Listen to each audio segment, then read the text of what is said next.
স্বামীর মনে মা বোনেরা ব্যথা দিও না, আমার নবীর ঘোষণা ঘটনা শোনো মা ফাতেমা। আমার মায়েরা খারাপ ভাববে না, আর ওটাউটি করার দরকার নেই। স্বামীর কথা বলে অনেকজন রাগ করে উঠে চলে যায়, যাওয়ার দরকার নেই। আমি কিন্তু আমার বাপের ঘরের কথা বলিনি। কি হযরতে আলী কাছে মা ফাতেমা একদিন একটা নতুন জামা চেয়েছিলেন। কবে? তিনি যখন যুদ্ধে যাচ্ছিলেন, আর হযরতে আলীর কাছে বললেন, স্বামী গো, আপনি যখন যুদ্ধ থেকে ফিরবেন আমার জন্য একটা নতুন জামা আনবেন। কেন? আমার যে জামাটা আছে এত তালি দেওয়া হয়ে গেছে, তার পরার মতো সেই জামাটা পরার মতো নেই। যদি আমার জন্য একটা নতুন জামা আনেন তাহলে আমি বড় খুশি হব। এই কথাটা শোনার পরে হযরতে আলীর মনটা খারাপ হলো, মুখটা ছোট হয়ে গেল। কেন? তিনি চিন্তা করছে, আমি তো যুদ্ধে যাচ্ছি, যদি আল্লাহর রাস্তায় শহীদ হয়ে যায় মা ফাতেমা, এই আশাটা পূরণ হবে না। যখন এই কথা বললেন হযরতে আলী মন খারাপ করে যুদ্ধে চলে গেল। এদিকে কি ঘটনা শুরু হয় কবি ছন্দের মাধ্যমে লিখছে, দেখো। স্বামীর মনে মা বোনেরা ব্যথা দিও না, আমার নবীর ঘোষণা ঘটনা শোনো মা ফাতেমা, ঘটনা শোনো মা ফাতেমা। স্বামীর মনে মা বোনেরা ব্যথা দিও না, আমার নবীর ঘোষণা ঘটনা শোনো মা ফাতেমা, ঘটনা শোনো মা ফাতেমা। কি ঘটনা শুরু হয় কবি ছন্দের মাধ্যমে লিখছে, দেখো। ওই যুদ্ধ করতে যাবে আলী, হাতে নিল তলোয়ার, যুদ্ধ করতে যাবে আলী, হাতে নিল তলোয়ার। মা ফাতেমা স্বামীর কাছে করলো এমন আবদার, মা ফাতেমা স্বামীর কাছে করলো এমন আবদার। যুদ্ধ থেকে ফেরার পথে আসবে যখন ঘরে, একটি নতুন কাপড় কিনে আনবে আমার তরে, একটি নতুন কাপড় কিনে আনবে আমার তরে। এই কথা শুনে হযরত আলী বড়ই দুঃখ পায়, এই কথা শুনে হযরত আলী বড়ই দুঃখ পায়। যদি আমি শহীদ হয়ে যাই, কে আনবে বলো কাপড় তোমার, কে আনবে বলো কাপড় তোমার। হযরত আলী এই কথা বলে যুদ্ধে চলে গেল। ফাতেমা, আমি যদি আল্লাহর রাস্তায় শহীদ হয়ে যাই কি করে হবে? মনটা খারাপ করে যুদ্ধে চলে গেল। এইদিকে মা ফাতেমা নিজের বাড়িতে কাজ করে, ইমাম হাসান ইমাম হুসাইন ছুটে ছুটে নবীজির ঘরে পৌঁছে গেল। আমার নবীজি জিজ্ঞেস করে, তোমার আব্বা মা কি করছিল, কেমন আছে? ইমাম হাসান ইমাম হুসাইন বলছে, আমার আব্বা মা ভালো আছে, আব্বা যুদ্ধে গিয়েছে, কিন্তু আমার আব্বা যখন যুদ্ধে গেল মনটা বড় খারাপ। কেন গো, তোমার আব্বা যুদ্ধে মন খারাপ করে কেন গেল? না, আমার আম্মু একটা নতুন জামা চেয়েছে, এই কারণে। এই কথাটা শোনার পরে আমার দয়ার নবী চুপ। কিছুক্ষণ পরে টপ টপ করে চোখ থেকে পানি ঝরে। আহা, দয়ার নবী মার নবী মা ফাতেমার জন্য চোখ থেকে পানি ঝরে। কি ঘটনা কবি ছন্দের মাধ্যমে লিখছে, দেখো। ওই দুঃখ ভরা হৃদয় নিয়ে আলী গেল রনে, দুঃখ ভরা হৃদয় নিয়ে আলী গেল রনে। নানার কাছে ছুটে এলো হাসান হুসেন, নানার কাছে ছুটে এলো হাসান হুসেন।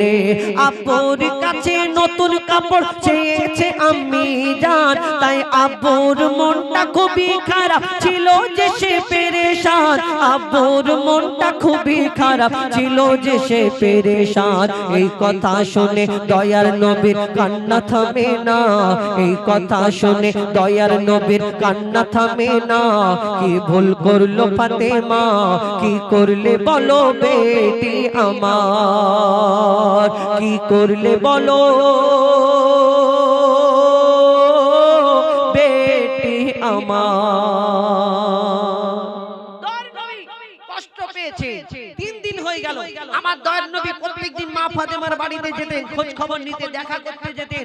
একদিন হয়ে গেল, 2 দিন হয়ে গেল, 3 দিন হয়ে গেল, মা ফাতেমার বাড়িতে আমার দয়ার নবী যায় না। মা ফাতেমা চিন্তা করে, আহা, আমার আব্বার শরীর খারাপ নাকি, কি হলো, আসে না কেন? মা ফাতেমা ছুটে ছুটে নবীজির ঘরে পৌঁছে গেল। তারপর কি ঘটনা শুরু হয় লিখছে, দেখো।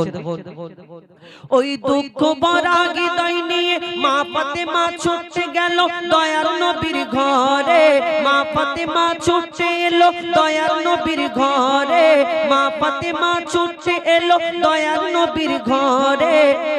মা ফাতেমা যখন চিন্তা করে আমার আব্বার শরীর খারাপ নাকি, ছুটে ছুটে মা ফাতেমা যখন দয়ার নবীর ঘরে পৌঁছে গেল, আমার দয়ার নবী মায়ের নবী মা ফাতেমার দিকে তাকিয়ে দেখে না, অন্যদিকে তাকিয়ে আছে। কি ঘটনা হয় লিখছে দেখো, ও যার মুখ না দেখে ঘুমাতো না দয়ার নবীজি আমার, রাতের পরে রাত কেটে যায় মুখ দেখে না ফাতেমার, রাতের পরে রাত কেটে যায় মুখ দেখে না ফাতেমার।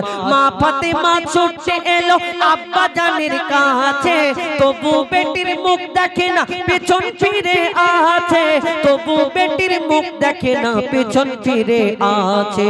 বলছে নবী ও গো বেটি বাড়ি চলে যাও, বলছে নবী ও গো বেটি বাড়ি চলে যাও, আগে স্বামীর কাছে ক্ষমা চাও, তবে করবে ক্ষমা আল্লাহ আমার, তবে করবে ক্ষমা আল্লাহ আমার। এই কথা যখন বলে আগে স্বামীর কাছে ক্ষমা চেয়ে এসো, মা ফাতেমা সালাম দেওয়ার পরে সালামের উত্তর দিয়ে অন্যদিকে তাকায়। যে নবী তার বেটিকে না দেখে থাকতে পারে না, 3 দিন হয়ে গেল মা ফাতেমার বাড়ি যায় না, মা ফাতেমা এসে যখন সালাম দেয় অন্যদিকে তাকায়। আর আমাদের ঘরে কিছু প্রধানমন্ত্রী মার্কা মা আছে, যদি দেখবেন শ্বশুর বাড়ি যাওয়ার পরে মেয়েদের থেকে সমস্যা হয়, সেটি হতে সেই জায়গায়, কিন্তু সেই জায়গায় গিয়ে যদি মেয়ে ফোন করে মা গো তুমি আমাকে কোন জায়গায় বিয়ে দিলে, ওর থেকে ভালো আমাদের পিছনের বাগানের পুকুরে আমার গলায় কলসি ঢুকিয়ে আর ওইখানে মেরে ওই ডুবিয়ে মেরে ফেলে দিতে, তো আরামে থাকতাম। বলছো মেরে দিলে আরামে থাকতাম? যাও না ভিতরে, গিয়ে বুঝতে পারবে আরাম কি হারাম। খালি ডুক ডুক করে আওয়াজ হবে, সে আওয়াজ কেউ শুনতে পাবে না তুমি ছাড়া। এই দুনিয়ায় তুমি বলো মা গো কোন জায়গায় আমাকে বিয়ে দিলে, শুধু সবাই জ্বালায় সবাই কথা শোনায়, তখন মা জননী ফোনেতে বলে মা তুই চিন্তা করিস না, আমরা তোর পিছনে আছি। কেন? তোর চাচা ওই মানে ওই ক্ষমতা আছে, তোর বাপেদের এই টাকার কমি আছে, তোর মেজো ভাইয়ের এইরকম ব্যাপার ব্যবস্থা আছে, তুই চিন্তা করিস নি। তোকে যদি 4টে বলে তুই 6টা বলে নিবি, আর তোকে যদি 2 ঘা মারে তুই 4 ঘা মেরে আর তুই চলে আসবি, বাদ বাকি আমি দেখে নেব। হাত নেড়ে বলে দেখে নিবি, মানে ভিতরে গিয়ে হাত সোজা হয়ে শুয়ে থাকবে।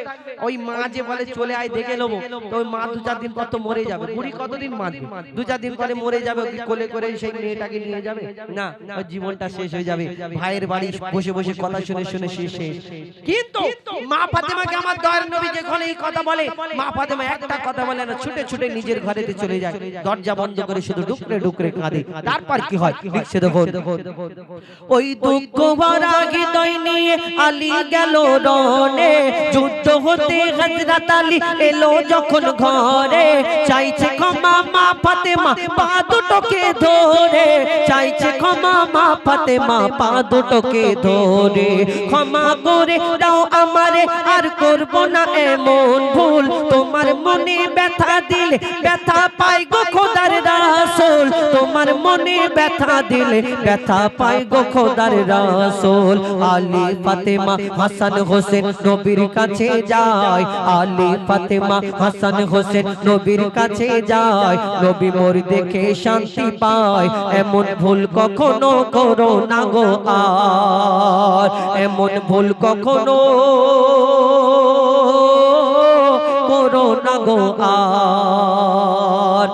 উম্মতের জন্য সেদিন আমার দয়ার নবী মা ফাতেমাকে কি শিক্ষা দিয়েছিলেন, শেষ কথাই লিখছে দেখো, ওই বলছে নবী আল আরাবী, বলছে নবী আল আরাবী ও ফাতেমা শোনো না, বলছে নবী আল আরাবী, বলছে নবী আল আরাবী শোনো বেটি ফাতেমা, বলছে নবী আল আরাবী শোনো বেটি ফাতেমা, আলী যদি আজ তোমাকে না করি তো ক্ষমা, আলী যদি আজ তোমাকে না করি তো ক্ষমা, আমি তোমার আব্বা তোমাকে ক্ষমা করতাম না, স্বামীকে যে দুঃখ দেবে আমি নবী তাকে চিনব না, স্বামীকে যে দুঃখ দেবে নবী তাকে চিনবে না। কেমন শিক্ষা দিয়ে গেল নবী তো জাহান, বলে মঈদুল ইসলাম ভুলছিল না মা ফাতেমা, ভুলছিল না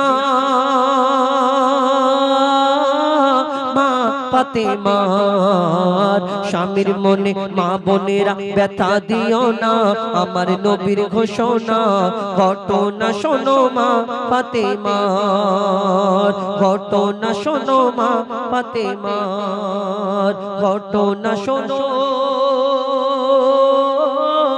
মা ফাতেমা। আমাদের উদ্দেশ্য খারাপ কিছু না, কারোকে কষ্ট দেওয়ার জন্য না।